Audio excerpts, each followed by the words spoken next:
আমাদের টিয়া পাখির ডায়েরি চ্যানেলের নিত্য নতুন রোমান্টিক ভালোবাসার গল্প পেতে ও শুনতে আমাদের চ্যানেলটিকে সাবস্ক্রাইব করে পাশে থাকুন। ধন্যবাদ। আম্মুর বান্ধবী হন উনি। আম্মু ভাইয়ার কাছে গিয়েছে, তাই আমাদের এখানে রেখে গিয়েছে। রিদা ইরিনকে এক পাশে দাঁড় করিয়ে পানি এনে রিদানকে দেয়। এই সুযোগে ইরিন তাড়াতাড়ি সেখান থেকে ভেগে যেতে চায়। তা দেখে রিদান তাকে বলে, এই মেয়ে, তোমাকে আমি দাঁড়াতে বলিনি? কোন ধরনের অভদ্রতা এটা? রিদানের কথায় ইরিন চমকে উঠে থেমে যায়। তারপর গুটি গুটি পায়ে ইমনের সাথে গিয়ে দাঁড়ায়। রিদা ভাইকে থামাতে বলে, আরে ভাইয়া, এমন করছো কেন তুমি? তুই চুপ থাক। শান্তি জিনিসটা টাটকা টাটকা দিলেই বেশি ভালো। ইরিন, আজ ক্লাস করনি কেন? অসুস্থ অসুস্থ ছিলাম আমি। আমি তো ছুটি নিয়ে চলে আসছিলাম। আচ্ছা, রাস্তার মোড়ের চটপটিটা কেমন ছিল ইরিন? ইস, অনেক মজা ছিল স্যার। আবারও টেস্ট করা উচিত। মুখ ফসকে কথাটা বলে ইরিন থমকে যায়। পাশে দাঁড়ানো ইমন তার বোকামোর জন্য তার দিকে রাগী দৃষ্টিতে তাকায়। তা দেখে ইরিন ঠোঁট উল্টো ভাইয়ের হাতের একটা আঙুল ধরে মাথা নিচু করে দাঁড়িয়ে থাকে। রিদান তাদের দিকে তাকিয়ে বলে, সামনের সপ্তাহে ক্লাসে এক্সাম নিব। হাইয়েস্ট মার্ক না পেলে গার্ডিয়ান ডাকা হবে আবার। এটা তোমাদের পড়াশোনা থেকে পালানোর জন্য বেস্ট একটা শাস্তি হবে। কিন্তু আইসিটি তো শুধু এমসিকিউ। এটার চেয়ে তো সায়েন্সের সাবজেক্টগুলোতে বেশি গুরুত্ব দেওয়া উচিত। ইরিনের মিনমিন করে বলা কথা শুনে রিদা কপালে হাত দেয়। ইরিন যে বড্ড বড় ভুল করে ফেললো। এই আইসিটির মতো সাবজেক্টটাকে রিদান তাকেও পুরো গুলিয়ে খাইয়েছে। এখনো তাকে প্রশ্ন জিজ্ঞাসা করলে হয়তো সে গড় গড়িয়ে উত্তর দিতে পারবে। তোবাকেও আইসিটি মুখস্থ করিয়ে ছেড়েছে। এখন তাদের মতো ভুলটা ইরিনও করলো। রিদান ভাই নিশ্চিত এখন তাদেরকেও আইসিটি গুলিয়ে খাইয়ে দিবে। তার ভাবনা শেষ হতেই দেখা যায় রিদান তুবাকে ডাকছে। তুবা আসতেই তুবাকে বলে আইসিটি বই আনতে। রিদা একবার বলে, ভাইয়া বন্ধ করো এসব। ওরা আমাদের বাসার মেহমান, এসব ঠিক হচ্ছে না। মেহমান হতে পারো তোদের বাসায়, তবে আমার কাছে একমাত্র স্টুডেন্ট ছাড়া আর কিছুই না। তুই চুপ থাকবি নাকি তোকেও? না না, আমার এমনি পড়াশোনা শেষ নেই, আর দরকার নেই। তোমার কাজ তুমিই করো, আমি আমার কাজে যাই। রিদান ইসলাম রিদার খালাতো ভাই হয়। রিদার মায়ের চাচাতো বোনের ছেলে। তবে রিদানের মায়ের সাথে নওশিন বেগমের একদম আপন বোনের সম্পর্ক। সে হিসেবে রিদানের সাথেই তাদের দুই বোনের একদম আপন ভাই বোনের সম্পর্ক। রিদানও বড় ভাইয়ের মতোই তাদের শাসন করে, স্নেহ করে, ভালোবাসে। আর তারাও রিদানকে বড় ভাইয়ের মতোই ভালোবাসে। সারোয়ার বেডে বসে আছে চুপচাপ। মা কখন থেকে বকাবকি করছে তাকে। বাসায় তেমন কোনো বাজার করা নেই, সেটা নিয়ে তিনি বকাবকি করেছেন। তিনি না আসলে নিশ্চিন্ত ছেলে বাসায় ফিরে হালকা পাতলা খেয়ে বসে থাকতো। ভাগ্যিস তিনি এসেছিলেন। মায়ের সকল কথার প্রেক্ষিতে সারোয়ার কোনো কথা না বলে চুপচাপ বসে আছে। একটু আগে ফোন করে রুবেলকে বলেছে একটু কিছু বাজার করে আনতে। রুবেল বোধহয় এতক্ষণে চলেও আসবে। মা রাগ করে বলেছেন, কি যেন বলেছিলি? বিয়ে করে বউকে আমার কাছে রাখবি আমার সাহায্যের জন্য? না রে বাপ আমার, যা দেখলাম এখন বউকে তোর কাছেই রাখতে হবে, নয়তো না খেয়ে এইভাবে নিজের অযত্ন করবি। মায়ের কথা শুনে সারোয়ার মিটিমিটি হাসতে থাকে। মায়ের মুখে বউয়ের কথা শুনে তার হৃদার কথাই মনে পড়ে গতকাল দেয়া হৃদার মেসেজটা। সারোয়ারের প্রশ্নটা ছিল, এইবার এসব কথার পরিপ্রেক্ষিতে অনুভূতির কি নাম দেবেন? হৃদা বলেছিল, যদি বলি উত্তরটা পজিটিভ, আপনি কি বলবেন? তার উত্তরে সারোয়ার বলেছিল, একদম সঠিক করে উত্তর দিবেন মিস, নয়তো পুনরায় ফাজলামো করতে আসলে সেটার ফল ভালো হবে না। তখন হৃদার যেই উত্তরটা সে পেয়েছিল সেটা ভাবলেই সারোয়ারের হাসি পায়। হৃদার মতো মেয়ে যে এমন কথা বলবে সে ভাবেনি। ভেবেছিল হয়তো লজ্জায় পড়ে উত্তর দিবেই না, নয়তো উল্টোপাল্টা উত্তর দিবে। অথচ তাকে অবাক করে দিয়ে তাদের কথোপকথনটা ছিল। মেজর সাহেব, হুম, একটা সিরিয়াস প্রশ্ন করি, সিরিয়াস উত্তর দেবেন কিন্তু। বলুন। বিয়ের প্রস্তাবের মেয়াদ কি এখনো বহাল আছে মেজর সাহেব? যদি বলি এবার আমি রাজি হব, সব পুনরায় নতুন করে শুরু করব। যদি বলি আপনার দেওয়া প্রস্তাবটা এবার আমি সাদরে গ্রহণ করতে চাই, আমাকে কি আপনার পাশে দাঁড়ানোর সুযোগটা দেওয়া যায় না মেজো সাহেব?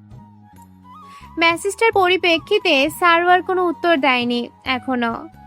সে দেখতে চায় হৃদা কত অপেক্ষা করতে পারে। হৃদার ধৈর্যের পরীক্ষা নিতে চায় সে। পরে না হয় হৃদার এক আকাশ পরিমাণ আশাকে সে বাস্তবে রূপান্তর করবে। আমার বড় ভাইয়ের পেছনে মেয়েদের পুরো একটা লাইন পড়ে আছে জানো। ভাইয়া একটু ইশারা দিলেই সবাই ঝাঁপিয়ে পড়তো, শুধু ভাইয়া এসবে মাথা ঘামায় না। বলো কি ইরিন, সত্যি? তবে তোমার ভাইয়া বিয়ে করে না কেন? করবে তো। জানো, আমার একটা কাজিন আছে, নাম ফারিয়া, অনেক ভালো মেয়ে, সাথে সুন্দরীও। ফারিয়া আপু তো ভাইয়াকে ভালোবাসে। ভাইয়া এবার রাজি হলে ওদের বিয়ে দিয়ে দেবে। ইরিনের কথা শুনে হৃদা অবাক হয়। সারোয়ারের জন্য অন্য কারোর সাথে বিয়ে ঠিক হয়ে গেছে, তার জন্যই কি তার দেয়া মেসেজের রিপ্লাই দিল না? হৃদার মন খারাপ হয়ে যায়। অন্যদিকে ইরান হৃদার মন খারাপ দেখে মনে মনে খুশি হয়। একজনের মনে আগুন ধরিয়ে দিয়ে সে ইমনের কাছে যায়। ইমন তখন একাই রুমে বসেছিল। ইরিন ভাইয়ের কাছে বসে বলে, ভাই, আগুন ধরিয়ে দিয়ে এসেছি রে। কি আগুন? কোথায়? সীতা মেয়েটার মনে। জানিস, ফারিয়া শয়তানিটার নামে কতগুলো ভালো কথা বলে আসলাম। বলেছি ভাইয়ের সাথে ওই শাকচুনির বিয়ে হবে। হায় আল্লাহ, এসব কি করেছিস তুই? আম্মু জানলে তোর খবর আছে। দূর, কিসের খবর হবে? এমনিতেও তো এ বিয়ে ভেঙে গেছে। এত ভাবিস না তো, কিছুই হবে না। হঠাৎ নাকে সিগারেটের গন্ধ পেয়ে ইরিন ইমনের বাহুতে একটা থাপ্পড় মারে, তারপর নাক চেপে ধরে বলে, ব্যাদ্দপ, সিগারেট খাচ্ছিস তুই? এত অধপতন হয়েছে তোর? ভাইয়াকে বলছি, দাঁড়া। তখনই বারান্দা থেকে রিদান রুমে প্রবেশ করে। তাকে দেখে ইরিন অবাক হয়ে তাকায়। রিদান প্যান্টের পকেটে হাত দিয়ে মুখে সেন্টার ফুড চিবোতে চিবোতে তার দিকে তাকিয়ে বলে, এত রাতে এই রুমে কি? আপনাকে বলবো কেন? আমি আমার ভাইয়ের কাছে এসেছি। ভাইয়ের সাথে কথা শেষ? বিদায় হও এখন। এটা কি আপনার রূপ? আপনি বের করে দিচ্ছেন কেন আমায়? তুমি হয়তো ভুলে যাচ্ছ তুমি কার সাথে কথা বলছো। আমি আঙ্কেলকে বলে দেব আপনি আমার সাথে খারাপ ব্যবহার করছেন। আর আপনি যে স্টুডেন্টের সামনে সিগারেট খাচ্ছেন। ইমন তাড়াতাড়ি করে বোনকে থামানোর চেষ্টা করে। ইরিন উল্টো তাকে থামিয়ে বলে, তুই চুপ থাক। দেখছিস না, টিচার হয়ে জ্ঞান দিচ্ছে, অথচ নিজেরই জ্ঞানের অভাব। ইরিনের মাথা খারাপ হয়ে গেছে। এভাবে মুখ চললে আর তাকে থামানো যাবে না। তাই ইমন বাধ্য হয়ে বোনকে এক প্রকার ঠেলে রুম থেকে বের করে। তারপর রিদানের দিকে তাকিয়ে বলে, সরি স্যার, এই মেয়ে পাগল স্যার, ওকে পাত্তা দিয়েন না। সেটা আমি এতদিনে ভালোই বুঝে নিয়েছি। ইমন কাচুমাচু করে দাঁড়িয়ে থাকে। বিপদে পড়ায় রিদানকে এখানেই থাকতে হচ্ছে। তাই ইমনের সাথে তাকে থাকতে দেয়া হয়েছে। যদিও রিদান বাসায় আসলে এই রুমেই থাকে। স্যারের সাথে থাকতে হবে বলে ইমনের অনেক সংকোচ হচ্ছে। যতই হোক, স্যার তো তা না জানি কখন কোনো প্রশ্নই করে বসে। না পারলে বোধহয় পরে বকাবকি করবে। এভাবে ঘুরতে এসে যদি বকা খেতে হয় সেটা কি ভালো লাগবে নাকি? তার উপর ইনিন এসে স্যারকে খুঁচিয়ে গেল। এখন যা যাবে সব তো সেই ইমনের উপর দিয়েই যাবে।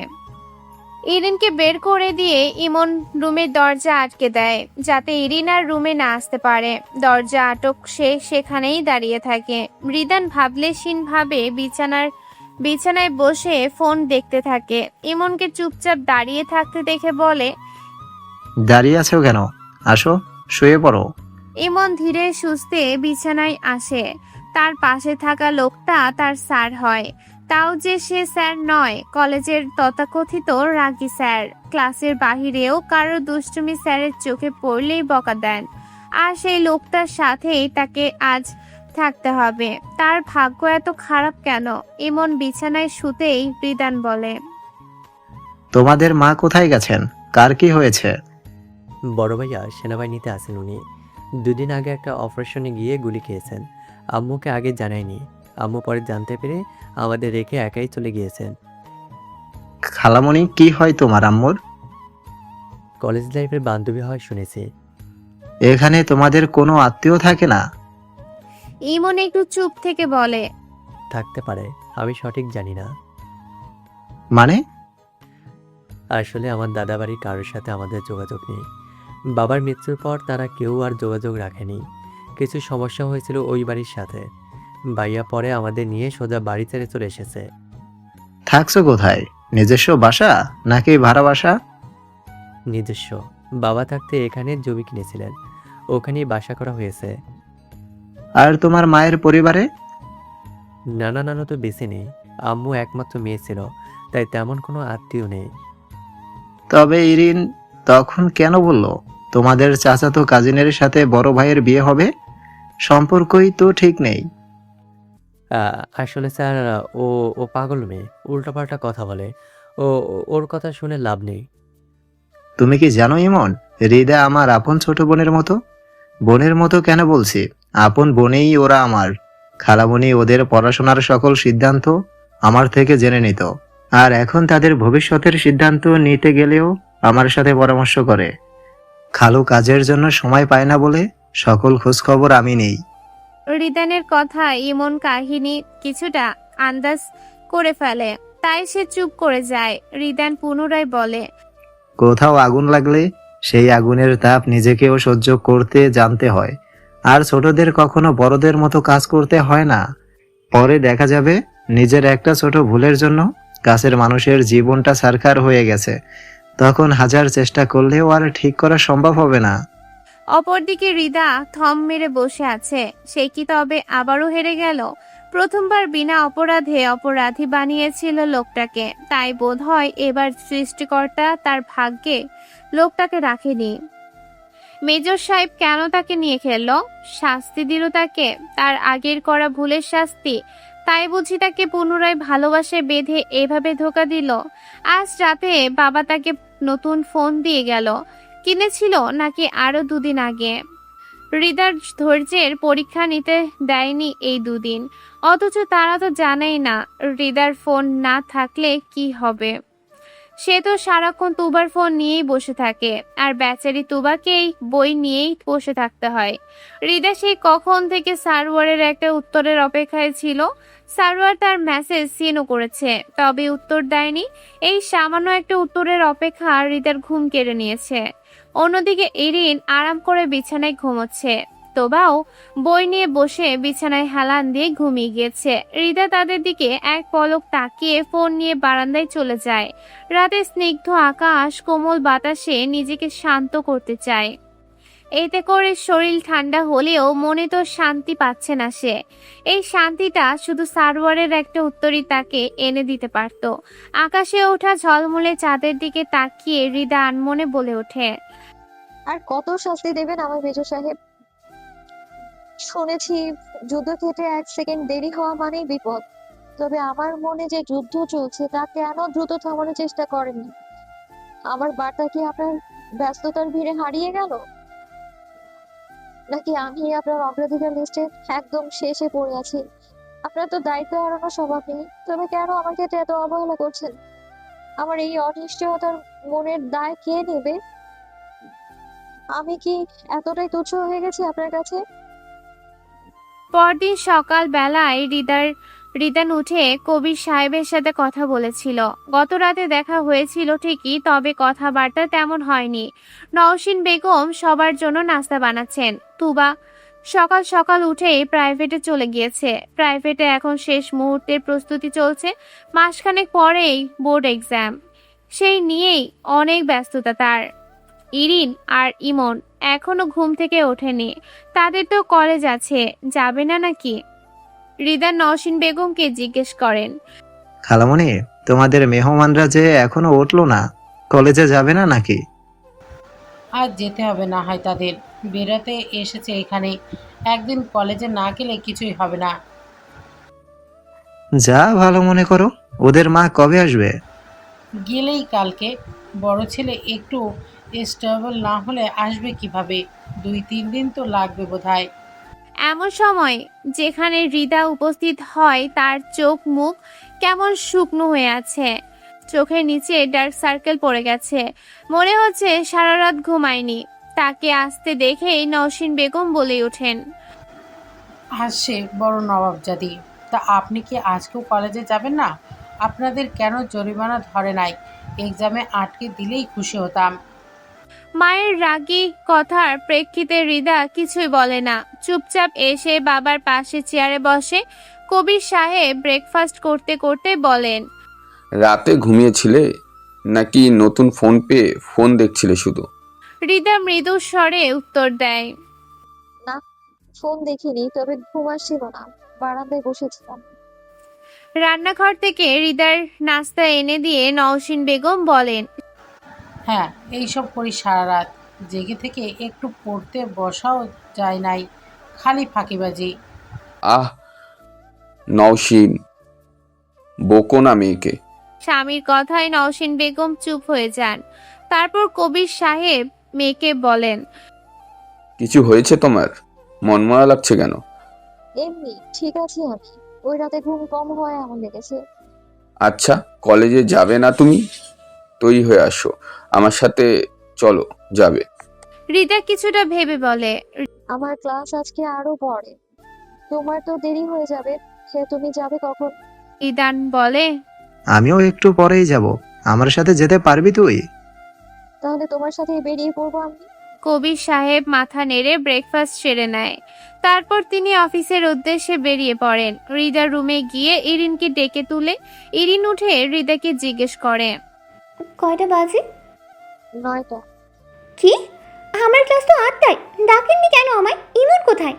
ইরিন তাড়াহুড়ো করে উঠতে নিলে হৃদা বলে, আজ কলেজে যেতে হবে না বলে ডাকিনি, ইমনও বাসায় আছে। ফ্রেশ হয়ে আসো, নাস্তা করবে। ইরিন থেমে গিয়ে বিছানায় বসে থাকে। হৃদা ফোন হাতে বারান্দার দিকে যেতে নিলে পেছন থেকে ইরিন বলে ওঠে, ভাইয়ের সাথে আপনার কথা হয়? হৃদা এক পলক তার দিকে তাকিয়ে বলে, হতো, আর কথা হবে না আশা করি। কেন হবে না? সেটা অজানাই থাক, তুমি উঠে ফ্রেশ হয়ে আসো। ইমনও বোধহয় উঠে গেছে, আর তুবা একটু পরেই চলে আসবে। তোমার আর একা ফিল হবে না। হৃদা কথাটা বলেই বারান্দায় চলে যায়। বারান্দায় তার দুটো গোলাপ গাছ আছে। মাকে রাজি করিয়ে সে গাছ দুটো এনেছিল। সে বেশি যত্ন করে না, যা করার তুবা নিজেই করে, কিন্তু ফুলটা পছন্দ হৃদার নিজের। হৃদা যেতে ইরিন ভাবে তাকে কেন এভাবে বলল হৃদা। হৃদা কি তবে বুঝতে পেরেছে সে হৃদাকে পছন্দ করেছে না? এখন কেন তার খারাপ লাগছে? হৃদা তো তার কোনো ক্ষতি করেনি। তবে ভাইয়ার আর হৃদার বিয়ে ঠিক হয়েছিল, হৃদা তাকে রিজেক্ট করেছিল। এসব ভাবলে ইরিনের রাগ ওঠে। আর ভাইয়া কত ভালো একটা মানুষ, তাকে কেন রিজেক্ট করবে? কি ভাবে নিজেকে মেয়েটা? ওহো। ইরিন ফ্রেশ হয়ে একাই রুম থেকে বের হয়। বেরিয়ে দেখি ইমন রিদানের সাথে বসে আছে। রিদানকে এখনো বাসায় দেখে ইরিন ব্রু কুচকায়। গতদিন লোকটাকে ভয় পেয়ে সে ভুল করেছে। তাদের সম্পর্ক টিচার স্টুডেন্ট, এটা কলেজে। বাসায় তো তারা সম্পূর্ণ আলাদা মানুষ, তবে কেন টিচারের মতো ভয় পাবে তাকে? ইরিন গিয়ে ইমনের অপর পাশে বসে। ইরিনকে দেখেই ইমন এমন একটা লুক নেয় যেন তাকে খেয়ে ফেলবে। এটা দেখে ইরিন ফিসফিসিয়ে বলে, এমনভাবে তাকিয়ে আছিস কেন? যেন আমায় খেয়েই ফেলবি তুই। আন্টি নাস্তা দেয়নি খেতে? ইমনও ফিসফিসিয়ে বলে, আমি আম্মুকে আজকেই চলে আসতে বলবো, নয়তো একেই বাসায় চলে যাব তোকে রেখে।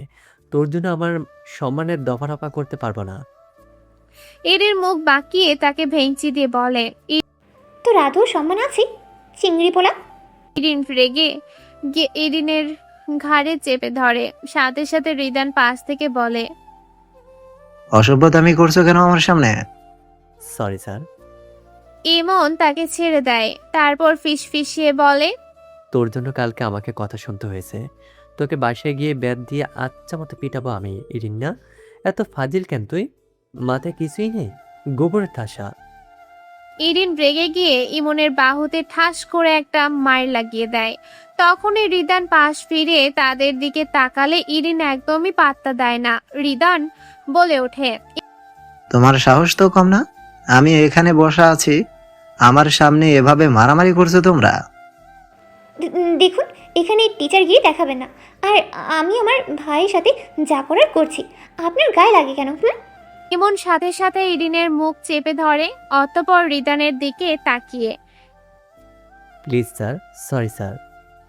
ইরিন মুখ থেকে ইমনের হাত সরানোর জন্য ছোটাছুটি করতে থাকে। এসব দেখে বিরক্ত হয়ে রিদান সেখান থেকে উঠে চলে যায়।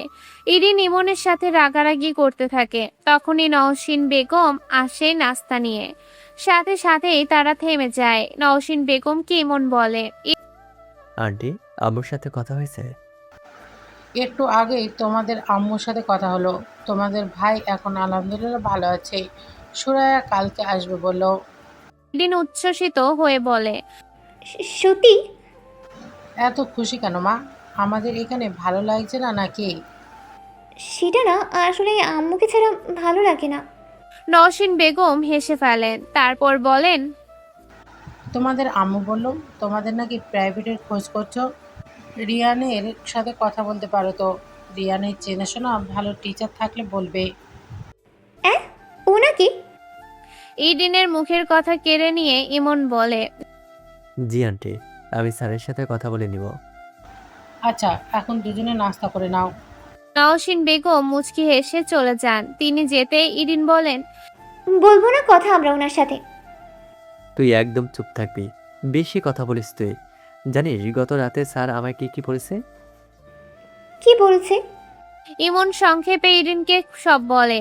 ইরিন সব শুনে অবাক হয়ে রিদান স্যার তাকে এভাবে বলল, খারাপ ব্যাডা একটা। একটু পরে রিদা একদম তৈরি হয়ে ব্যাগ নিয়ে বেরিয়ে আসে। ড্রয়িং রুমে এসে রিদানকে না পেয়ে ডাক দেয়। রিদার রুম থেকে বেরিয়ে আসে।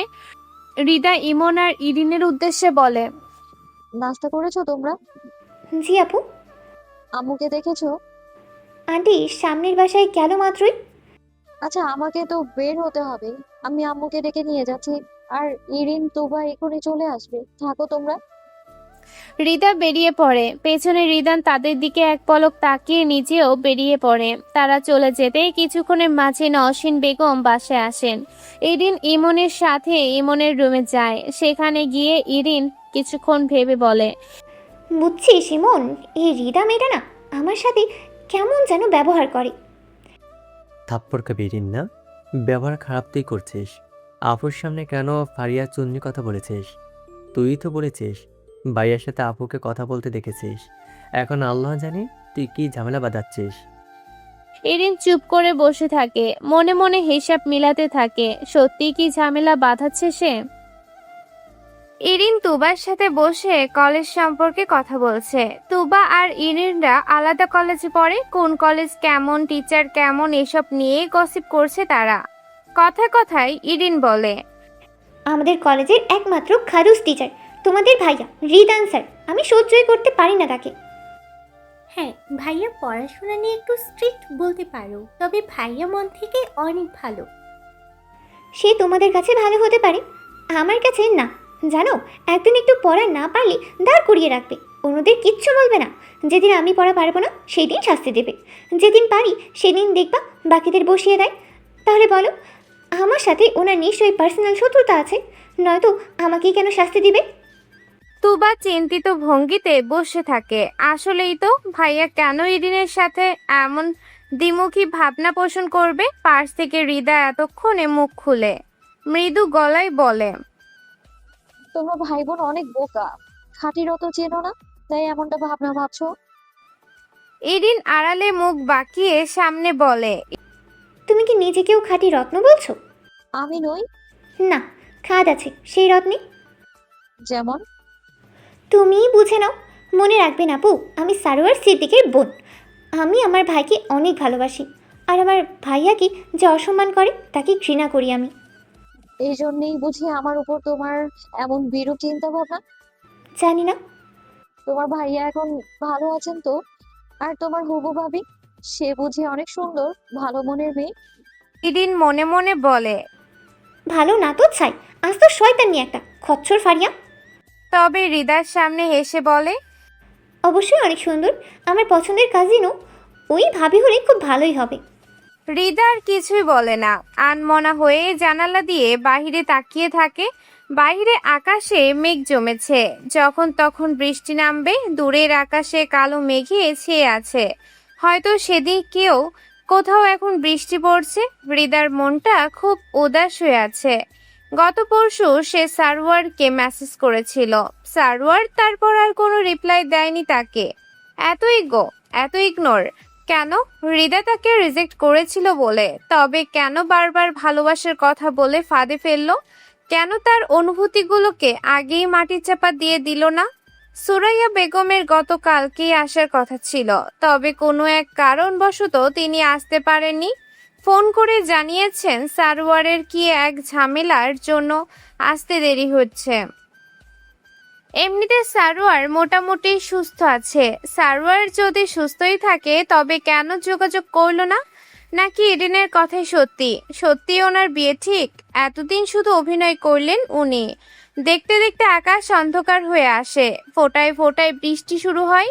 বৃষ্টির পানি জানালার গ্লাসে পড়তে হৃদয়ের ধ্যান কাটে। ফ্ল্যাটের ছাদে কাপড় দেয়া আছে, নওশীন সেসব তুলে আনতে বলেছিল সেই কখন। হৃদা তো ভুলেই গিয়েছিল। বিছানায় তাকিয়ে দেখে ইরিন আর তুবা কাঁথা নিয়ে শুয়ে পড়েছে। বৃষ্টি শুরু হওয়ায় একটু ঠান্ডা ঠান্ডা লাগছে, এতেই তাদের অবস্থা খারাপ। হৃদা তাড়াতাড়ি করে মাথায় ওড়না দিয়ে দ্রুত ছাদের উদ্দেশ্যে বেরিয়ে পড়ে। ততক্ষণে বড় বড় ফোঁটায় বৃষ্টি পড়া শুরু হয়ে গেছে।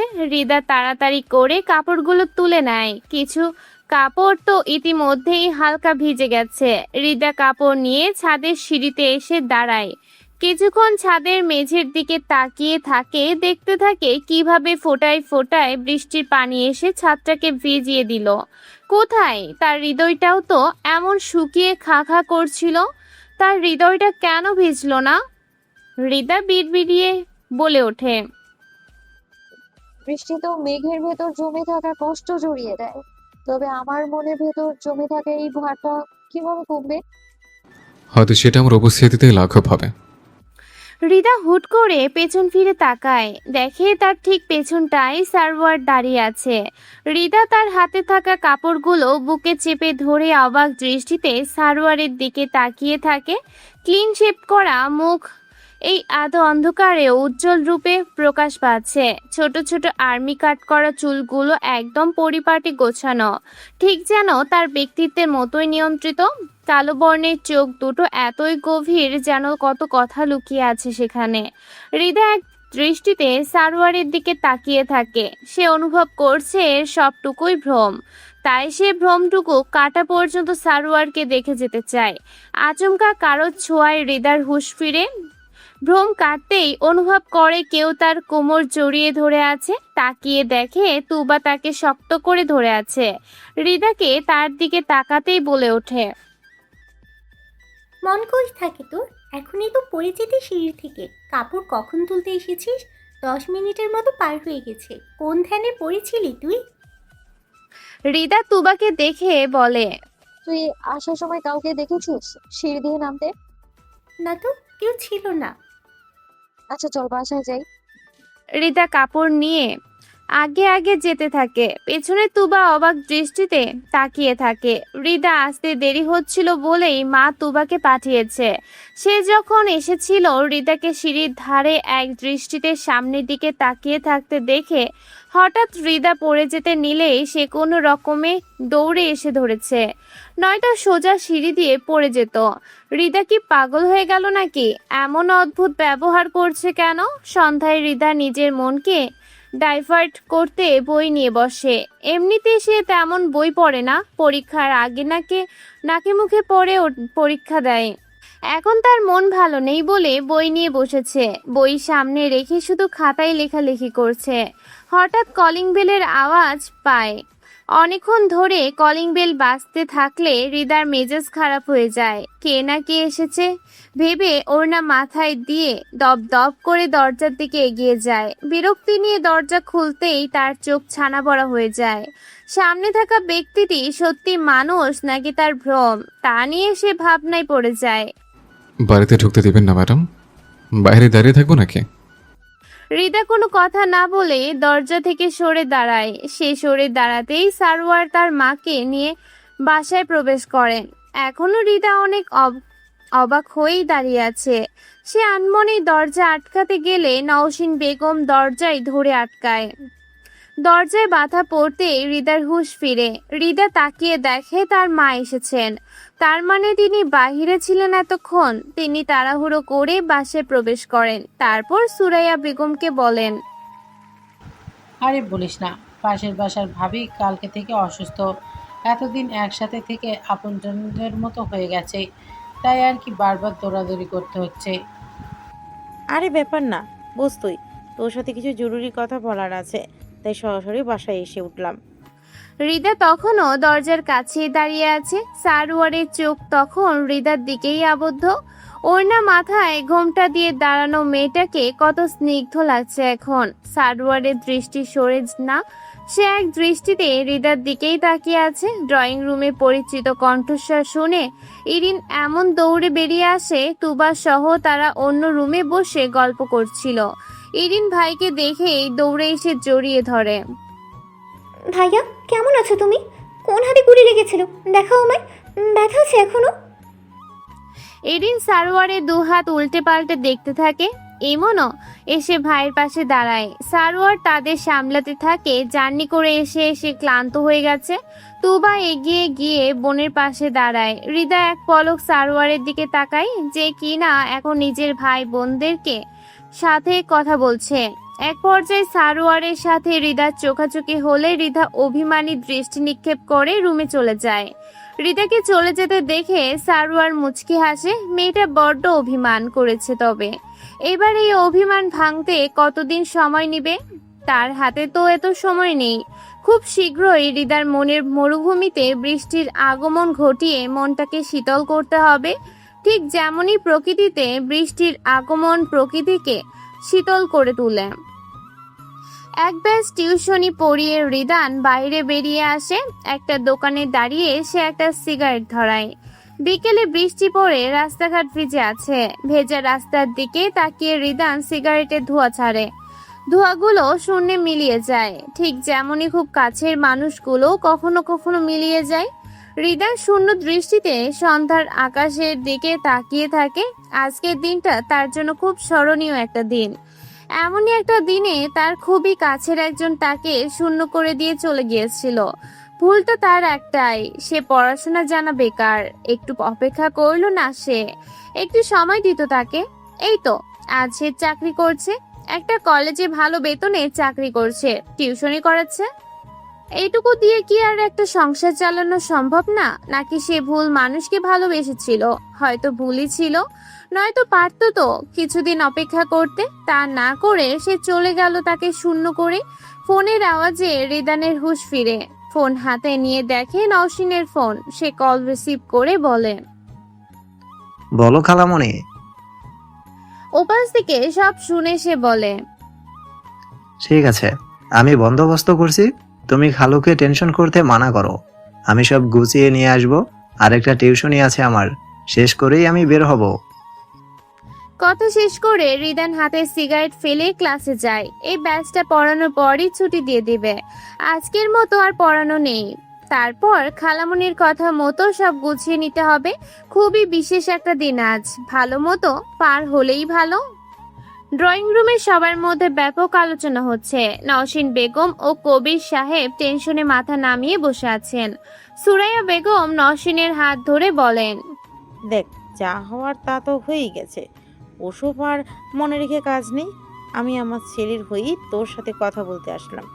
ভাইজান, আমার কোনো সমস্যা নেই এই বিয়েতে। ছেলে রাজি, মেয়েও রাজি। আপনারা চাইলে আবারও হৃদার সাথে কথা বলে দেখতে পারেন। কবির সাহেব মুখ খুলেন। কিন্তু আপা, এটা কি ঠিক হচ্ছে? কিছুদিন আগেই যেই বিয়ে ভাঙলো সেটাই পুনরায় জোড়া দেওয়া ঠিক হবে? ছেলে মেয়েই তো রাজি, সেখানে আমরা আর কি বলবো বলেন? নওশিন বেগম বলেন, সুরাইয়া, তুই তো দেখছিস আমার মেয়েকে, তারপরেও কেন? আমি সব ভেবেচিন্তে সিদ্ধান্ত নিয়েছি। হৃদাকে নিয়ে আমার কোনো সমস্যা নেই। হয়তো কোনো কারণবশত সে প্রথমবার অমন বিহেভ করেছিল, তবে আমার ছেলের হৃদাকে পছন্দ। এবার মনে হয় না হৃদাও মানা করবে না। তোরা কথা বলে দেখ। আসলে জানিস, আমার মেয়েটা বড্ড বোকা, সহজ সরল মেয়ে। আমাদের পরিচিত একটা মেয়ের এমন আর্মি ছেলের সাথে বিয়ে হয়েছিল, তারপর আর সংসারটা টেকেনি। ছেলেটা পরক্রিয়া করে, মেয়েটাকে ডিভোর্স দিয়েছিল। তখন থেকেই রিতা ভাবতো আর্মিতে চাকরি করা সব ছেলেরাই বোধহয় এমনই চরিত্রহীন। তাছাড়া আরও কত ঘটনাই তো আশেপাশে শুনেছে, ওইসব নিয়েই তার মনে বিতৃষ্ণা ছিল। আমি বুঝেছি তোরা জানিস হৃদার সাথে আমার সার্ভারের কথা হয়েছে, তোদের মেয়েই এবার প্রস্তাব দিয়েছে। আমি এই জন্যই কথা আগাতে চাচ্ছি। কবির সাহেব অবাক হয়ে বলেন, রিদা প্রস্তাব দিয়েছে? জি ভাইজান, হয়তো এবার সে সবার কথা চিন্তা না করে শুধু সার্ভারকেই চিনেছে, তাই হয়তো সম্পর্ক আগানোর চিন্তা ভাবনা করেছে। পুরো রুম জুড়ে রিদাকে পায়চারি করতে দেখে তুবার মাথা ঘোরাচ্ছে। সে বিরক্ত হয়ে রিদাকে টেনে এনে বিছানায় বসিয়ে বলে, তুই বলবি কি হয়েছে? এমন পাগলের মতো আচরণ করছিস কেন? রিদা তুবাকে ধরে বলে, দুবারে একটা মারাত্মক কাজ করে ফেলেছি আমি। কি করেছিস? আমি আমি ওনাকে বিয়ের প্রস্তাব দিয়ে ফেলেছি রে। কি? কবে? কিভাবে? কখন? দেখ, ওরা যে আগে বিয়ের প্রস্তাব দিয়েছিল সেটাই আবার উল্টো ঘুরিয়ে আমি দিয়েছি এবার। আমার মনে হচ্ছে উনি বোধহয় আম্মুকে বলে দিয়েছে রে। আজকে আমি শেষ রে। রিদা ভয়ে নখ কামড়ানো শুরু করে। তুবা কিছু বলতে যাবে তখনই রুমে কবির সাহেব আর নওশিন বেগম প্রবেশ করেন। রিদা বাবা মাকে দেখে লাফিয়ে উঠে দাঁড়ায়। তাদের নজর তার দিকে দেখে এসে মাথা নামিয়ে দেয়। নওশিন বেগম তুবার দিকে তাকিয়ে বলেন, তুবা, আমি সবার জন্য নাস্তা করে রেখেছি। সুরায়াকে নাস্তা দিয়ে 8:30টাকেও এরিনকে দিয়ে পাঠিয়ে দে। তুবা মাথা নেড়ে রিদার দিকে এক পলক তাকায়। রিদার চোখে চোখে বলছে, থেকে যা বোন, আমার ভাগের একটু বকা তুইও নে। তুবাও চোখে চোখে কথা সেরে নেয়। থাকবো না। আকাম করার সময় তো আমাকে বলিসনি, তাহলে তোর বকার ভাগিদার হব কেন আমি? তুবা মুখ ভেঙচি দিয়ে চলে যায়। হৃদা এবার বাবা মায়ের দিকে তাকিয়ে মাথা নামিয়ে নেয়। বসো। বাবার কথায় হৃদা বিছানায় বসে। কবির সাহেব একটা চেয়ার টেনে মেয়ের সামনে বসেন আর নওশিন বেগম হৃদার পাশে এসে বসেন। হৃদার এতক্ষণে নিজেকে খাঁচে বন্দি বলে মনে হচ্ছে। কবির সাহেব বলেন, তুমি জানো বাহিরে তোমার আম্মুর বান্ধবীদের সাথে আমার কি কি নিয়ে কথা হচ্ছিল? হৃদা দুদিকে মাথা নাড়ায়। তিনি পুনরায় বলেন, তোমার জন্য আবারও বিয়ের সম্বন্ধ এসেছে, আগের পরিবার থেকেই, যাকে একসময় তুমি রিজেক্ট করেছিলে। তোমার উত্তর কি? হৃদা চমকে উঠে তাকায়। তার মানে সারওয়ার সরাসরি বিয়ের প্রস্তাব নিয়ে এসেছে? তবে এই 2 দিন অভিনয় করলো কেন? তার সাথে কথা বললো না কেন? হৃদাকে চুপ করে থাকতে দেখে নওশিন বেগম বলেন, কিরে, কথা বলছিস না কেন? তুই সারোয়ারকে কি বলেছিস? নতুন করে যদি বিয়ের কথা তুলতে হয় তবে আগে কেন অভিনয় করেছিলি? নওশিন বেগমকে রেগে যেতে দেখে কবির সাহেব তাকে থামান। আস্তে কথা বলো, ওরা শুনতে পাবে সব। রিদা, তুমি বলো, কি চাও তুমি? সারওয়ারকে বিয়ে করবে? আমার কি সিদ্ধান্ত জানাবে? আমরা কি সিদ্ধান্ত জানাবো? হৃদার মাথা নামানোই থাকে। এইভাবে প্রশ্ন করায় সে কি উত্তর দিবে বুঝতে পারছে না। মাথা না নামিয়ে কথা বলো, আমাদের সিদ্ধান্ত জানাতে হবে। তুই সারওয়ারকে বিয়ের কথা বলছিলি, পুনরায় প্রস্তাব পাঠানোর কথাও বলেছিস। হৃদা এবার অল্প করে উপর নিচ মাথা নাড়ায়। কবির সাহেব ফোঁস করে শ্বাস ফেলেন, তারপর বলেন, তবে আমরা সিদ্ধান্ত জানিয়ে দিচ্ছি, এবার আর কোনো ঝামেলা চাই না। আশা করি এবার মান সম্মানটা বজায় থাকবে। কথা শেষ করে তিনি বেরিয়ে যান। নওশিন বেগম হৃদার দিকে তাকিয়ে বলেন, সারোয়ার আসবে, কথা বলে নিজেদের মধ্যে সব ঠিক করে নে। সরোয়ার আসবে? কেন আসবে? হৃদা কিছু বলার আগেই নওশিন বেগম চলে যান। আর তার কিছুক্ষণ পরে রুমের দরজায় টোকা পড়ে। হৃদা লাফিয়ে উঠে দাঁড়ায়। সারোয়ার রুমে এসে হৃদার মুখোমুখি দাঁড়ায়। হৃদা মাথা নামিয়ে রেখেছে, এখনো মুখ তুলে তাকায়নি। কেমন আছেন হৃদা? ভালো, আপনি? আল্লাহর রহমতে ঠিক আছে। একটু বসে কথা বলে। হৃদা গিয়ে বিছানায় বসে। সারোয়ার তার সামনে চেয়ারে গিয়ে বসে, তারপর বলে, বাইরে কি কথা হয়েছে আমি জানি না, আমি আপনাদের পাশের রুমে ছিলাম, তবে আশা করছি বিয়ে সংক্রান্ত কথাই হয়েছে। আপনার নিশ্চয়ই এবার সম্মতি? নেই, সম্মতি নেই। কেন তা জানতে পারি? হৃদয় এবার সরাসরি তাকিয়ে বলে, আপনি কি প্রতিশোধ নিয়েছেন সরোয়ার সাহেব? বিয়ে একজনের সাথে ঠিক হওয়া সত্ত্বেও কেন আমার প্রস্তাবে বাসায় চলে এলেন? আপনার কোথাও ভুল হচ্ছে বোধহয়। আমার কোনো বিয়ে ঠিক হয়নি, বরং এবার আপনাকে বিয়ে করতে এসেছি। তবে আপনার ফারিয়ার কি হবে? তাকে যে বিয়ের প্রতিশ্রুতি দিয়ে রেখেছেন আপনি, আমাকে কি সতীনের ঘর করানোর মতো মেয়ে মনে হয় আপনার? আপনাকে এসব কে বলেছে? যেই বলুক, বিষয়টা সত্যি নাকি মিথ্যা সেটা জানতে চাই আমি। ঠিক আছে, সম্পর্কের সূচনাতেই আপনাকে সব জানাইতে হবে। আমাদের বাবার পরিবারের কারোর সাথে আমাদের কোনো যোগাযোগ নেই। সম্পর্ক ছিন্ন করে আমরা চলে এসেছি। সেখানে চাচাতো কাজিনের সাথে বিয়ে, বিষয়টা অস্বাভাবিক নয় কি? তবে ও যে বলল, কে? হৃদা একবার ইরিনের কথা বলতে গিয়েও আর বলে না, কথা পাল্টে বলে, আপনি মাঝে 2 দিন কেন কথা বলেননি? আমার প্রশ্নের উত্তর কেন দেননি? উত্তর হিসেবে তো আমি নিজে হাজির হয়েছি। উত্তরটা পছন্দ হয়নি? আপনি প্রতিশোধ নেওয়ার জন্যই এসব করেছেন, তাই না? দেখুন প্রীতা, আপনি আমায় কেমন ভাবেন তা আমি জানি না, তবে এসব প্রতিশোধের খেলায় আমি নেই। প্রথমবার আপনি আমায় রিজেক্ট করেছিলেন, আমি মেনে নিয়েছিলাম। প্রথমে অনেক রাগ উঠেছিল, তবে আমি মেনে নিয়েছি। আপনার ভয় সন্দেহ থেকে না করেছিলেন, বুঝে নিয়েছে। পুনরায় আপনার সিদ্ধান্তকে সম্মান জানিয়ে আমি আজ এসেছি। আমি শুধু একটু সময় নিয়েছি নিজেকে প্রমাণ করার জন্য। আশা করছি আমি সফল হয়েছে। এই 2 দিন আপনি আমায় প্রচুর জ্বালিয়েছেন। এর শাস্তি হিসেবে কি দেয়া যায় বলুন তো? শাস্তি হিসেবে বিয়ে করেনি আমায়, এর থেকে বড় শাস্তি আর কি হতে পারে? মজা করছেন আমার সাথে? হুম, সিরিয়াসলি বলছি। বৃদ্ধা, আমি বেশি দিনে ছুটি আনতে পারিনি, কোনো রকমে 2 দিন ম্যানেজ করে এসছে। এবারে কি আমায় খালি হাতে ফিরিয়ে দেবেন? হৃদা সারোয়ারের দিকে তাকিয়ে বলে, মাত্র 2 দিন? আবারও চলে যাবেন আপনি? হ্যাঁ, তার আগে বিয়েটা সেরে নিতে চাই। আপনি সম্মতি প্রকাশ করছেন?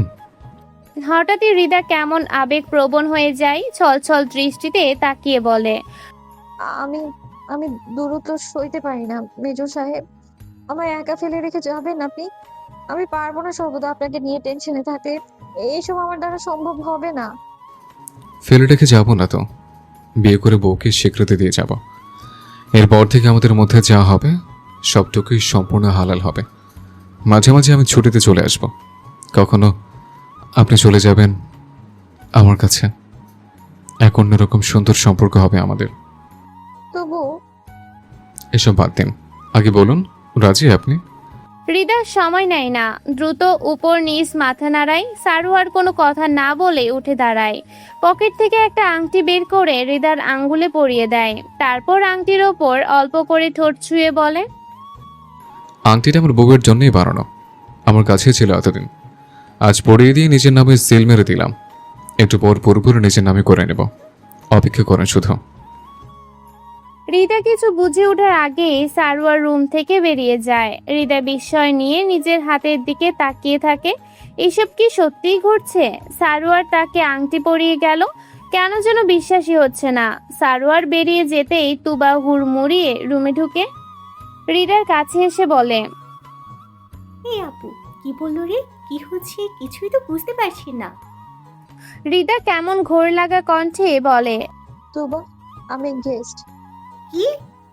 হৃদাকে হাতের দিকে তাকিয়ে থাকতে দেখে তুবা তার হাত টেনে সামনে নেয়। তার হাতে স্বর্ণের আংটি দেখে অবাক হয়ে বলে, এসব সত্যি? তার মানে তারা বিয়ের প্রস্তাব নিয়ে এসেছে, তুই রাজি হয়ে গেলি? হ্যাঁ রে, কিভাবে যেন সব হয়ে গেল। এসব সব স্বপ্ন নয় তো? না রে গাধি, সব সত্যিই হচ্ছে। এই দাঁড়া, আমি বাইরে দেখে আসি। হৃদাকে রেখে তুবা আবারও দৌড়ে বেরিয়ে যায় বড়দের কথা শোনার জন্য। ভেতরে হৃদা বসে থেকে হিসাব মিলাতে থাকে, আসলে কি সব সত্যি সত্যিই ঘটছে। সারোয়ারের উপস্থিতিতে দুই পরিবার বসে সিদ্ধান্ত নেয় আজই ছোট করে বিয়েটা সেরে ফেলবে। যেহেতু সারোয়ারের ছুটি নেই, আবার দুজনেই বিয়েতে রাজি, তাই ঝামেলা না করে বিয়েটা হয়ে গেলেই ভালো হয়। তাদের দুই পক্ষেরও আত্মীয় বলতে তেমন বিশেষ কেউ নেই। বান্দরবান থাকা হৃদার মামা মামিকেও জানানো হয়েছে, তারাও সম্মতি দিয়েছে। তারা আসতে না পারলেও দূর থেকে শুভকামনা জানিয়েছে। সব সিদ্ধান্তের পর নওশিন বেগম রিদানকে ফোন করেন। রিদানে তখনও একটা ব্যাচ পড়ানো বাকি। সব শুনে সে জানায় এই ব্যাচের ক্লাস করিয়েই সে কাজী নিয়ে সোজা বাসায় আসবে। সব ঠিকঠাক করে নওশিন বেগম রাতের খাবারের ব্যবস্থা করতে যান। সারোয়ারের হাতে এখনও আঘাত থাকায় তাকে ইমনের রুমেই রেস্ট করতে পাঠানো হয়েছে। সেখানে ইরিন ইমন দুজনেই বসে আছে। তারা প্রথমে এসবে কিছুই বুঝতে পারছিল না। পরে যখন বিয়ের খবরটা জানতে পারে তখন ইরিনের ঘাম ছুটে যাওয়ার জোগাড়। সে হাত কষলে ইমনের দিকে তাকিয়ে বলে, ভাইয়া এটা কি হলো? এমন ঘটনা ঘটতে এই প্রথমবার দেখলাম, তাও কিনা আমাদের ফ্যামিলিতেই। আমি কি করব এখন? আম্মু জানলে আমায় মারবে ভাই। ইমন দাঁতে দাঁত চেপে বলে, তোর মার খাওয়া দরকারি বলেছিলাম না, নিজ থেকে পণ্ডিতি করিস না। করলি কেন? এখন বাস খা। এ ভাই আমারে বাঁচিয়ে নিয়ে না, তোরই তো বোন আমি, আমরা জমজ না? আমার কষ্টে তোর কষ্ট হয় না? বোনের জন্য একটু। কিছুই করবো না, আমার বোন নাই, চিনি না তোকে। কে আপনি? বিপদে পড়লে ভাই বোন কাহিনী দেখাতে আসেন কেন? শুনুন তো, হুস হুস হুস। সারোয়ার বিছানায় শুয়েছিল। গাড়িতে বসে উঁচু নিচু ধাক্কায় হাতে একটু চাপ খেয়েছিল। তারপর থেকে হালকা হালকা ব্যথা আছে। মা টেনশন করবে বলে জানায়নি, কিন্তু এখন মনে হচ্ছে না জানিয়ে ভুল করেছে। অন্তত একটা ব্যথার ওষুধ খাওয়া দরকার ছিল। তাকে বিছানায় থাকতে দিয়ে ইমন একটু দূরেই বসেছিল। তাদের কথার কিছু কিছু সারোয়ারের কানে আসছিল, তবে সম্পূর্ণ না বুঝায় ইরিনকে ডেকে বলে, কি রে পেয়েছে? কি বলছিস তোরা? আবার কি ঝামেলা পাকিয়েছিস? আমি আমি কেন কিছু করব? কিছুই করিনি তো, এমনি ভাইকে বলছিলাম। রিদাপু কত ভালো এইসবই।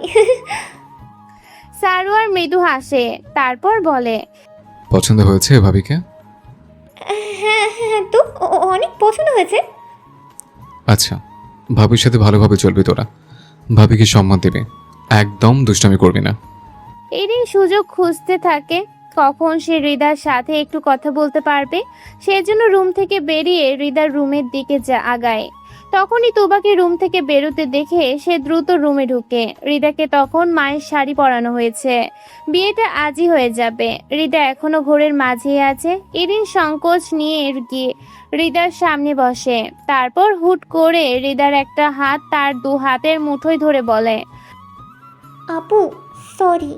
হৃদা চমকে উঠে বলে, আরে সরি কেন বলছো? না মানে আমি মিথ্যে বলেছিলাম। ওই ফারিয়া। আমি জানি তোমার ভাইয়া বলেছে তোমাদের বাবার পরিবারের সাথে তোমাদের সম্পর্ক ভালো নেই। আমি জানি না কেন তুমি এসব বলেছিলে, তবে ইরিন আমি কিছুই মনে করিনি। তা এখন কি ভাইয়ের ভয়ে স্বীকার করলে নাকি? আসলে আপনি ভাইয়াকে নিয়ে মিথ্যে বলেছিলেন বলেই আমার রাগ উঠেছিল, তাই তো ওসব ইচ্ছে করেই বলেছিলাম। হৃদা হুট করে হেসে ফেলে, তারপর বলে, আমিও ভুল করেছিলাম, তুমিও ভুল করেছিলে, কাটাকাটি হয়ে গেছে, এখন এইসব ভুলে যাই আমরা। আপু ফ্রেন্ড। ইরিন হৃদার দিকে হাত বাড়িয়ে দেয়। হৃদা থতমত খেয়ে যায়। ভাবি না হয়ে ফ্রেন্ড হবে? পরে কিছু একটা ভেবে হাত মিলিয়ে বলে, ডান ননদিনী। আর হ্যাঁ, ভয় পেও না, তোমার ভাইয়া এইসব কিছুই জানবে না। ইরিন স্বস্তি নিঃশ্বাস ফেলে। বরকনে রাজি থাকলে তার এখানে কি? যদিও একটু রাগ তার ছিল, তবে বড় ভাইয়ের কথার পরে তার কিছুই বলার নেই। সব মিটমাট করে ফেলাই ভালো হবে। সেই ভেবে সে হৃদার সাথে সম্পর্ক ভালো করে নিল। রাত 8টার মাঝে রিদান কাজীকে নিয়ে হাজির হয়। বসার ঘরে সারোয়ার হৃদাকে পাশাপাশি বসানো হয়। এই মুহূর্তে হৃদার অনেক লজ্জা পাচ্ছিল। একে তো আগে একটা কাহিনী করে, পরবর্তীতে সেই ছেলেরই প্রেমে পড়ে। বিয়ের প্রস্তাব দিয়েছে সে। এ তো যে সে কাহিনী নয়, পুরো লজ্জার কাহিনী এটা। হৃদা সম্পূর্ণ সময়টাই লজ্জায় মাথা নামিয়ে রেখেছিল। তার কাণ্ড দেখে সারোয়ার মনে মনে খুব হাসে। তারপর পরিবারকে সাক্ষী রেখে হৃদা আর সারোয়ারের বিয়ে সম্পন্ন হয়। বিয়েতে বাড়তি সদস্য হিসেবে রিদান উপস্থিত ছিল, যাকে তাদের পরিবারের একজন সদস্য হিসেবে মনে করা হয়। ড্রয়িং রুমে সবাই উপস্থিত ছিল। বিয়ে শেষে রিদানের সাথে ইরিনের চোখাচোখি হয়ে যায়। তখন হঠাৎ করে ইরিনের মাথায় আসে, ভাবির ভাই মানে তার বিয়াই হবে না? তাহলে কি তার ভাষ্যমতে রিদান নামক খারুশ টিচারটাই তার বিয়াই হয়ে গেল? ইরিন তার পাশে দাঁড়ানো ইমনকে খোঁচা দিয়ে বলে, ওই ভাই, রিদান স্যার কি আমাদের বিয়াই হবে না এখন? তো এখন কি বেআইন হয়ে মজা করতে যাবি? আস্তাগফিরুল্লাহ, ওই অসভ্য টিচারের সাথে আমি কথাই বলবো না। তাহলে এইসব ফালতু চিন্তা না করে নিজের কথা ভাব। বিয়ে তো হয়েই গেল, এখন তুই কোথায় পালাবি? পালাবো কেন? আমি তো রিদাপুর সাথে মিটমাট করে ফেলেছি। আপু বলেছে ভাইয়াকে কিছুই জানাবে না। বাহ, এই কুটনামিও শেষ? তুই পাক্কা কুটনি ননদ হবি রে রিন্না। ইমন না, তুই মাই খাবি এখন, খচ্চর পোলা। বিয়ে শেষ হতেই নওশিন বেগম সবার জন্য খাবারের ব্যবস্থা করেন। খাবার শেষে একটু রেস্ট করে সুরাইয়া বেগম বলে ওঠেন, নওশিন ভাইজান, আমাদের যেতে হবে এখন, বেশ রাত হয়ে গেল। এসব কি কথা? বিয়ে হয়ে সারতে পারলো না, এখনই চলে যাওয়ার কথা আসছে কোথা থেকে? না, সারোয়ার থাকুক আজকে, কিন্তু ইরিন ইমনকে নিয়ে চলে যাই আমি, যেহেতু সারোয়ারে ছুটি নেই। তাই আপনারা চাইলে এখনই রিদাকে তুলে নেওয়ার কথা বলবো না, পরে না হয় সারোয়ারের ছুটি নিয়ে আসলে রিদা শ্বশুরবাড়ি যাবে। সে ঠিক আছে, সারোয়ার থাকবে আজ, তোরাও থেকে যা এখানে। না রে, এটা ঠিক হবে না। তাছাড়া থাকার একটা ব্যাপার আছে তো, আমরা মানুষ সংখ্যায়ও বেশি। নওশিন কবির সাহেব আর বাধা দেন না। আসলেই তো বাড়িতে থাকার মতো ব্যবস্থা নেই। আগে থেকে সব জানা থাকলে এই বাসার খালি একটা ফ্ল্যাট আছে, সেখানে ব্যবস্থা করা যেত। এখন তো সেটাও সম্ভব না। তবে কবির সাহেব রিদানকে বলে, রিদান বাবা, তুমি তাহলে ওদের একটু বাসায় পৌঁছে দিয়ে আসো, রাত তো কম হয়নি। ঠিক আছে খালু, আমি পৌঁছে দেব। রিদা তার রুমে একা বসে আছে। হুট করে কি থেকে কি হয়ে গেল? সে নাকি এখন বিবাহিত, তাও তার মেজর সাহেবের স্ত্রী সে। সারোয়ার এখন বাইরের রুমে আছে, তার শাশুড়ি চলে যাবে বলে একটু কথাবার্তা বলে নিচ্ছে। ইরিন ইমন তৈরি হয়ে মায়ের সাথে বসে আছে। চলে যাওয়ার আগে সুরাইয়া বেগম রিদার কাছে আসেন। ওনাকে দেখে রিদা উঠে দাঁড়িয়ে মাথা নামিয়ে রাখে। তিনি মুচকি হেসে রিদার থুতনিতে হাত রেখে বলেন, ভালো থেকো মা, আমার সারোয়ারের একটু খেয়াল রেখো। তোমাকে বলে যাই, ছেলেটাকে তখন থেকে দেখছি ব্যথায় কাতরাচ্ছে। আমাকে বলেনি ব্যথা চেপে রেখেছে, কিন্তু আমি মা তো বুঝি সব। একটা ব্যথার ওষুধ দিয়ে দিও, আর জ্বর ঠর আসলে একটু দেখো। রিদা মাথা নাড়িয়ে বলে, আচ্ছা আন্টি। আন্টি না, আম্মু বলো। তোমায় বলেছি আগের কথা ভুলে যাও, আমিও মনে রাখিনি। এখন থেকে বাকি জীবনটা ভালোভাবে চালিয়ে নিও। জি আম্মু। সুরাইয়া বেগম মুচকি হেসে চলে যান। তিনি চলে যেতেই তুবা রুমে আসে। রিদার জন্য খাবার নিয়ে এসেছে সে। বিয়ের পর বাকি সবার সাথে সারোয়ার খেয়ে উঠেছিল, তবে রিদা খায়নি তখন। সবার মাঝে সারোয়ার কিছুই বলেনি। এখন তুবা খাবার নিয়ে এসে বলে, ধর তাড়াতাড়ি খেয়ে নে, দুলাভাই চলে আসবে এখনই। ওনাকে পাশের রুমে পাঠিয়ে দে, তুই আর আমি একসাথে থাকবো। অনেকদিন ধরে মারামারি করি না রে রিতা, চল আজ একটু মেরে নেই। বেয়াদব মেয়ে, তোর বড় বোন না আমি, সর যা। এখন তো পাঠিয়ে দিবি, জামাই পেয়েছিস যে। তুবা মুখ ভেঙচি দিয়ে চলে যেতে চায়। তখন রিদা পিছু ডেকে একটা জিনিস দিয়ে যেতে বলে। কিছুক্ষণের মাঝে তুবা এনে দিয়ে মুচকি হেসে বলে, অল দ্য বেস্ট আপু। মায়ের খাবি বেয়াদব, যা এখান থেকে। তুবা হাসতে হাসতে সেখান থেকে চলে যায়। তুবা চলে যেতে রিতা কোনো রকমে একটু খাবার খায়। তার প্রচন্ড খিদে পেয়েছিল। তখন সদ্য বিবাহিত বলে সবার সামনে বসে খেতেও লজ্জা পাচ্ছিল। সারোয়ার একবার তাকে হাত ধরে আটকানোর চেষ্টা করেছিল। রিতা না থেমে চলে এসেছে। খাবার খেয়ে সে একটু বসতে খট করে দরজা খোলার শব্দ পাওয়া যায়। অনুমতি দেওয়ার আগে রুমে সারোয়ার প্রবেশ করে, তারপর দরজা আটকে রিদার কাছে আসে। রিদা একটু ভ্রু কুঁচকে বলে, সোজা এসে রুমে ঢুকে পড়লেন যে? অনুমতি দিয়েছি আমি। অনুমতি ছাড়া আপনার মনের মাঝে ঢুকে বসে আছে, আর এটা তো সামান্য রুম মাত্র। বিয়ে করতে না করতে এই অধিকার ফলানো শুরু করে দিয়েছেন। আপনি কি করছেন? বিয়ে হলে ঘন্টা বেরোতে পারলো না, এখনো ঝগড়া শুরু করতে চাচ্ছেন? এটা আমার বউগত অধিকার। তবে আমারও স্বামীগত অধিকার। রিদা হঠাৎ একটা ওষুধ খুলে পানি সহ সারোয়ারের হাতে ধরিয়ে দেয়। তখন তুবাকে দিয়ে ওষুধ আনিয়ে রেখেছে। সারোয়ার ওষুধ দেখে প্রথমে অনেক অবাক হয়, পরে মুচকি এসে ওষুধ খেয়ে বলে, তোমায় যতটা বাচ্চা ভেবেছিলাম ততটাও নও তুমি। রিদা পানির গ্লাস রেখে বলে, আমাকে বাচ্চা মনে করে বিয়ে কেন করেছেন? বউ হিসেবে বড় করার জন্য। সারোয়ার আচমকা রিদাকে টেনে নিজের কোলে বসায়। রিদা চমকে উঠে শক্ত হয়ে বসে থাকে, কোনো নড়চড় করতেও পারছে না। সারোয়ার মুচকি এসে পেছন থেকে তাকে জড়িয়ে ধরে বলে, বি সফট হৃদা, জোরে ধরে শান্তি পাচ্ছি না তো। আপনি? অধিকার বউ, এটা আমার স্বামীগত অধিকার। রিদা লজ্জায় কথা বলতে পারছে না। সারোয়ারের কাছ থেকে সরে যেতে নিলেও সে ছাড়ছে না। রিদা কাপা কণ্ঠে বলে, আপনার হাতে তো ব্যথা, ছেড়ে দিন আমায়, নয়তো আরো ব্যথা পাবেন। ওষুধ দিলেন তো, কমে যাবে। তবুও তো। Are you concern for me? Rida কপট রাগের ভঙ্গি করে বলে, না, একদমই না। সারোয়ার হেসে ফেলে। রিদাকে পাশে বসিয়ে মুখোমুখি বসে বলে, ওকে, চলুন আজ আমরা দুজনের মনের কথা প্রকাশ করি। আপনি বলুন, আমাকে নিয়ে আপনার কি কি ভাবনা রয়েছে? রিদা একটু পিছিয়ে বসতে নিলে সারোয়ার আটকে নেয়। তার হাত দুটো নিজের হাতের মুঠোয় নিয়ে বলে, এখানে বসে বলুন, দৌড়ে যাবেন না। সত্যি সত্যি বলে রাগ করবেন না তো? হুম, করবো না, আপনি বলুন। আগে আপনি বলা বাদ দিন, অকওয়ার্ড লাগছে। How I see, you wanna feel me as your husband. আচ্ছা বলো, আমি শুনছি। রিদা লজ্জা পেয়ে গাল ফুলিয়ে বলে, আপনি মোটেও ভালো মানুষ নন মেজর সাহেব। আচ্ছা, তারপর? আবার খারাপও নন, একটু গম্ভীর, আবার গম্ভীর না, রাগী আবার রাগী না, কেমন যেন আপনি। আমি বুঝলাম না কি দেখে আপনি আমার মনে ধরলেন বলেন তো? সারোয়ার হেসে বলে, অনেক কমপ্লিকেটেড আমি মৃদা। আমি এক একজনের কাছে এক এক রূপ প্রকাশ করি। যেহেতু আমাদের পরিচিত হওয়ার সময়টা খুবই কম, আশা করি ধীরে ধীরে আমাকে চিনতে পারবেন আপনি। সেই পর্যন্ত সুযোগ আমি আপনাকে দেব, ভয় পাবেন না। আর আপনিও আমায় কেমন মনে করেন?